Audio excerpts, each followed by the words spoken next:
Ya, puede empezar, doctor. Ya, gracias. Muy bien, vamos a empezar esta aula virtual, dando el último tema práctico. Vamos a hablar acerca de la gluconeogénesis. Tengo acá la hoja para que podamos nosotros anotar como si fuera una pizarra. Voy a dar la vuelta a la cámara ¿ya? De gluconeogénesis y les pido que tengan también su guía práctica para poder hablar acerca de este tema, que es el tema, acá yo tengo en mi computadora, que es el tema número 8, que dice determinación de glicemia capilar. Por supuesto no vamos a poder hacer esta determinación, pero sí vamos a hacer la parte teórica, ¿no? Entonces vamos a hablar un poquito de la gluconeogénesis y vamos a repasar las otras vías metabólicas. Nosotros consumimos carbohidratos. Estos carbohidratos se degradan y nos generan glucosa. Y la glucosa va hacia la sangre en sus valores normales de 74 a 106 miligramos por decilitro. Y de la sangre llega hacia todas las células. Y en todas las células se convierte en piruvato. Esta vía metabólica se llama glucólisis, como bien sabemos, ¿no? La degradación. Que este piruvato puede convertirse en lactato o la LDH si no hay oxígeno en la célula, en el citosol, o en presencia de oxígeno se convierte en acetil coenzima A, que es el sustrato para iniciar el ciclo de Krebs, la cadena respiratoria y la generación de, esto liberamos energía y luego la generación de ATP, ¿verdad? En la fosforilación oxidativa. ¿Qué más pasa? Otra vía metabólica, cuando hay gran cantidad de glucosa en la sangre que ya no lo necesita la célula para generar ATP porque tiene bastante, esta glucosa se almacena en forma de glucógeno. Glucógeno a nivel hepático y a nivel muscular. ¿No? La forma de almacenamiento. Y también cuando hay demasiada cantidad de glucosa, ya se almacena, porque hay un límite, ¿no? No podemos almacenar infinitamente. 10% de la célula hepática, del hígado, es glucógeno. Y del músculo apenas 1 o 2%. Cuando hay demasiado, esta glucosa sirve para la síntesis de ácidos grasos, ¿verdad? Eso se esterifica en forma de triglicéridos y se almacena en el tejido adiposo. Esta vía se llama glucogénesis. Y esta vía de acá se llama lipogénesis. ¿Quiénes activan todo esto? Era la insulina. Otra vía también que tenemos que tomar en cuenta, ¿y cuándo se activa esto? Cuando los niveles de glucosa están altos. Entonces, eso es muy importante y lo vamos a anotar a un lado. La insulina activa la glucólisis, glucogénesis y la lipogénesis, es decir, es una hormona hipoglicemiante. Su función es bajar los niveles de glucosa. ¿Cuándo se activa la insulina? Cuando la glucosa está elevada. ¿Para qué se activa la insulina? Para disminuir los niveles de glucosa. ¿Cómo lo hace? Lo mete a la célula para que sea degradada, lo almacena en forma de glucógeno a nivel hepático y muscular y lo convierte en ácidos grasos para ser almacenado en el tejido adiposo para cuando haya baja cantidad de glucosa se puede utilizar. Cuando hay poca cantidad de glucosa, al revés de esto, hay una hipoglicemia, ya no se sintetiza insulina, sino que se sintetiza glucagón. El glucagón, por el contrario, es una hormona hiperglicemiante. Es decir, su función es aumentar la cantidad o la concentración de glucosa en la sangre. ¿Cómo va a aumentar esto? Por un lado, va a degradar el glucógeno hepático para generarnos glucosa, aumenta en la sangre para que las células tengan energía.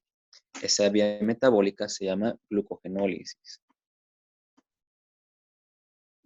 ¿verdad? La glucogenólisis. ¿Qué más va a ser esto? Va a ser la gluconeogénesis, justo es lo que queríamos llegar. Se acaba el glucógeno porque el glucógeno se acaba sumamente rápido. En cuestión de horas ya no tenemos glucógeno en un ayuno muy prolongado, más de 10, 12 horas, se acaba el glucógeno. Entonces, hepático, ¿no? Porque el glucógeno muscular no sirve para liberar glucosa hacia la sangre, solamente para el músculo. Y se activa la gluconeogénesis. La gluconeogénesis es la síntesis de glucosa, pero a partir de otros compuestos que no sean carbohidratos. Por ejemplo, el lactato.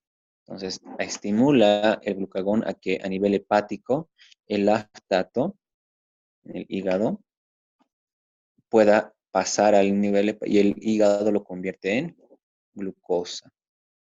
En realidad el hígado lo convierte en piruvato y que luego se convierte en glucosa. Esa vía se llama gluconeogénesis. Gluconeogénesis. ¿Qué otro sustrato tiene el glucagón para hacer la gluconeogénesis? Bueno, tiene, vamos a venir acá. Cuando no hay mucha glucosa, yo degrado los ácidos grasos. Estos ácidos grasos, los triglicéridos, se degradan y nos va a liberar moléculas de ácidos grasos más una molécula que se llama glicerol. El ácido graso se convierte en acetilcoenzima como fuente de energía. Esa vía, si nos acordamos, se llama beta oxidación. Y el glicerol que queda de los triglicéridos es un sustrato gluconogénico, es decir, el hígado, porque ¿cuáles son los órganos que hacen la gluconogénesis? El hígado y el riñón. Entonces, lo agarra al glicerol, lo inserta por una vía de acá, un metabolito intermediario, gliceraldehído 3-fosfato de hidroxiacetona, y lo convierte en glucosa. Entonces, otro sustrato gluconeogénico, el glicerol. También tenemos algunos ácidos grasos especiales. Todos o la mayoría se convierten en acetilcoenzima. Gran cantidad de acetilcoenzima, más que de la glucosa. Por eso los ácidos grasos generan más energía, más del doble que de la glucosa. Pero hay algunos ácidos grasos especiales de cadena impar que además de acetilcoenzima nos generan una molécula que se llama propionilcoenzima. Ese propionilcoenzima ingresa a la gluconeogénesis y nos sintetiza glucosa. Es el tercer sustrato gluconeogénico. Cuando la glucosa sigue baja. Sigue baja la glucosa, ¿qué vamos a utilizar? Las proteínas. Si se acuerdan, una de sus funciones también era reserva energética, especialmente la albúmina. Estas proteínas que están en nuestro cuerpo se degradan, liberan aminoácidos. Estos aminoácidos, hay aminoácidos cetogénicos y hay aminoácidos glucogénicos. Los glucogénicos, como dice su nombre, se convierte el esqueleto de carbonos en glucosa. Esos son otros sustratos glucogénicos. Entonces, ¿cuántos sustratos son? Son 4.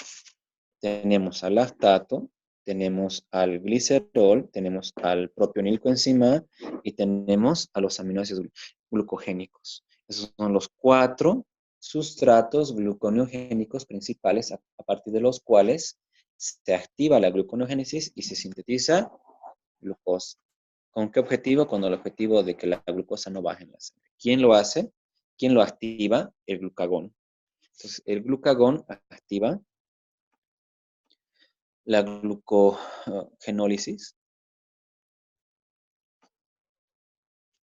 activa la gluconeogénesis y activa la beta oxidación y también la degradación de cuerpos cetónicos, como lo hemos visto. Esta sería la vía metabólica de la activación de la gluconeogénesis. Entonces, el hígado es el que regula la concentración de glucosa en la sangre porque libera glucosa y también promueve la utilización de sustratos gluconogénicos para que la glucosa esté normal en la sangre. Eso es muy importante. Si nos acordamos, hay una enzima muy importante que es la exoquinasa, y como el hígado tiene una constante Km, ¿se acuerdan de la Km? La constante de Michels-Mendel, muy, esta constante es alta, entonces su afinidad es baja, va a promover la utilización de la glucosa en la sangre.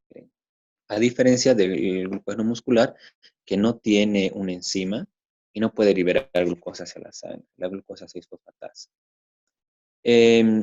Eso sería en cuanto a la gluconeogénesis. Ahora vamos a hacer la implicancia clínica. Si nos da tiempo, aquí abajito, o vamos a continuar acá también. Cuando se altera el metabolismo a la glucosa, ¿qué quiere decir eso? Que no puede ser captada por las células. Esta glucosa incrementa su valor en la sangre y va a aparecer una hiperglicemia.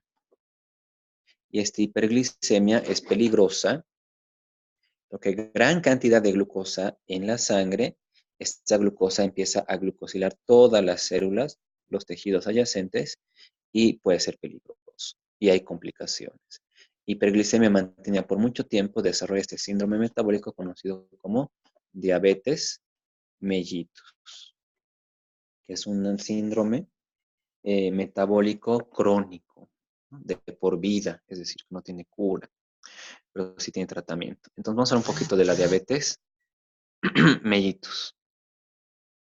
En la diabetes mellitus vamos a ver que hay diferentes tipos de diabetes. Algunos de ustedes conocen solamente uno o dos, ¿no? Pero en realidad son 5 tipos de diabetes mellitus. Me voy a poner un chompo un rato. La diabetes mellitus tipo 1, tipo 2, la diabetes mellitus tipo 3, 4 y 5. Y vamos a hablar generalidades de estos, las más importantes, que es la tipo 1 y tipo 2, sí vamos a hablar bastante. La sintomatología, las diferencias y también tratamiento y control de estos pacientes. Entonces, ¿por qué se caracteriza todas las diabetes mellitus? Por hiperglicemias constantes en la sangre, aumenta su valor en la sangre.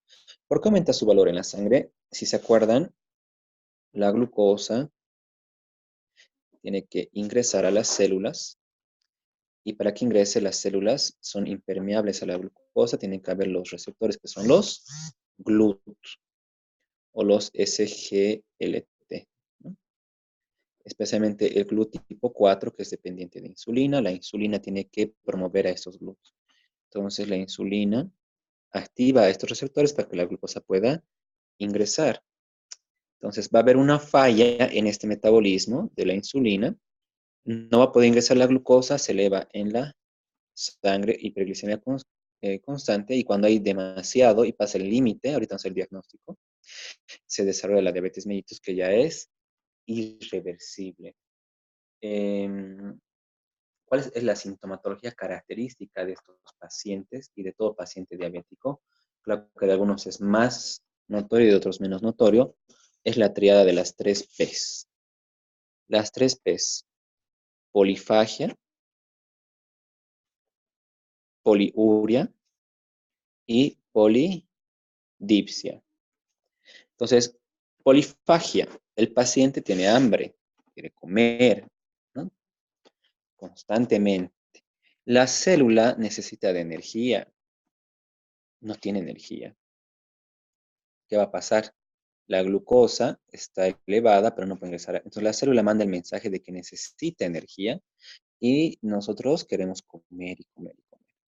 Pero es como que tú tengas gran cantidad de comida en la mesa, pero estás, no sé, amarrado, impedido de comer. A tu alrededor hay gran cantidad de glucosa alrededor de la célula, pero no puede consumir. Entonces el paciente necesita energía y por eso tiene una polifagia. Poliuria y polidipsia están relacionados. Cuando hay demasiada cantidad de glucosa en la sangre, hay sistemas compensatorios para poder tratar de bajarla. Uno de esos es la glucólisis, ¿verdad? Que no se puede o que está impedida, ¿no? Por el mal funcionamiento. El riñón empieza a ayudarnos. Y cuando cuando se pasa el umbral renal de glucosa, hay demasiada glucosa en la sangre, es decir, de los 106 que había hasta más de 160, 180, 200.